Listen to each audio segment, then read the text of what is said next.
Light pouring out of darkness is how he concludes here this introduction. And he says that how are we to interpret a world where evil, pain, and suffering permeate the ground that we stand on? Literally, it changed the world and the air that we breathe. Can we make sense of a good, wise, and powerful God in such a world, one that Christians put forth? Can Christianity offer a rational and biblical defense of the God it offers as the only hope for humanity in the crisis we face? Or are we kind of out of luck and, it was a good ride while it lasted, but there's just too much evil in the world. No one's experienced evil the way that we have, maybe a little different. If one penetrates the black core of even the most horrendous episode of the crisis, we find something surprising, he says. Within the core, we inevitably find a hope that brightly emerges and illuminates our understanding of God's powerful redemptive work, a bold plan that transcends the pain and overcomes the crisis. Yeah. And almost something that you would hope to see if God is all powerful, all good, all just, and there's evil in the world. Yeah, he says the Apostle Paul draws on a light-darkness metaphor in 2 Corinthians 4:6.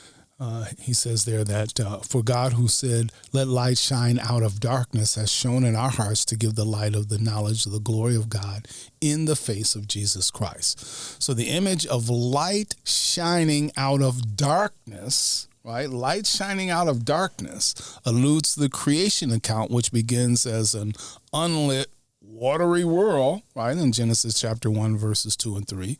And suddenly out of the darkness pours forth a mysterious light. So this image, he says, is subversive. We don't usually think of light shining out of darkness. We usually think of light shining into darkness, right? Not going to make a Star Trek reference, but there's a Babylon 5 reference, which is a darker version of Star Trek, where the opening says that this space station that's kind of its last of its kind, that's offering a hope for humanity and aliens to get together and live. It's a shiny beacon in space, all alone in the dark. But it's this thing that in the vastness, emptiness of space, they come together and there's hope, there's light that emanates from it, even though there's a lot of intrigue and pain and suffering that happen. It's the best hope that they have for the story. Wow. So again, taking the meta myth storytelling and applying it to things that still touch us today, because Babylon 5 is great. 5 seasons, you should check it out.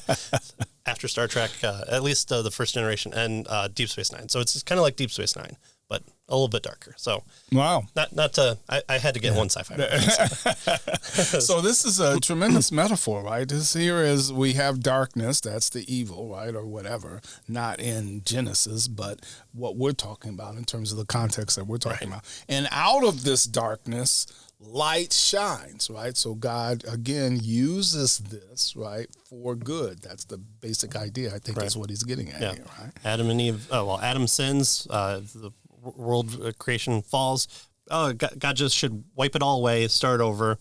Good try. It's kind of the Greek story. You made the Titans and they were a bit too powerful. So you make the second generation, no, not quite right. Send them to, be outcasts. Oh man, make them with clay. Make them a little weak. Make them able to be strong. Embody him with certain demigods that can move around the world. That's how you do it, right? just kind of recreate. No, that's not what happens. God has a purpose. If we understand who God is, then He's not surprising. He's not surprised. And why didn't He start over again? If he made it from nothing, He can uncreate it all again and start over again. Mm-hmm. And He didn't have to tell us about that first story, right? That's right. He could just say, "Oh, well, it was all great. It's always been great. Nothing to see here. That's right. Let's sweep this under the rug." No, it starts, it goes, He continues. Why? Yeah. So he goes on to say then in his conclusion that yet the metaphor aptly describes the work of redemption. We are not considered to expect good to emerge out of the murky mass of evil, but God designed evil so that something remarkably white and wonderful would emanate from its black depths. Yeah. Again, that contrast. The pages that follow in his book will attempt to highlight the wonder of this divine light pouring out of darkness. In the end, I hope we will see that there really is no problem of evil, only an unfathomably glorious God whose wise and wonderful ways should elicit our astonishment and our adoration. And again, it's a story that God uses to turn our hearts of stone to hearts of flesh. He makes us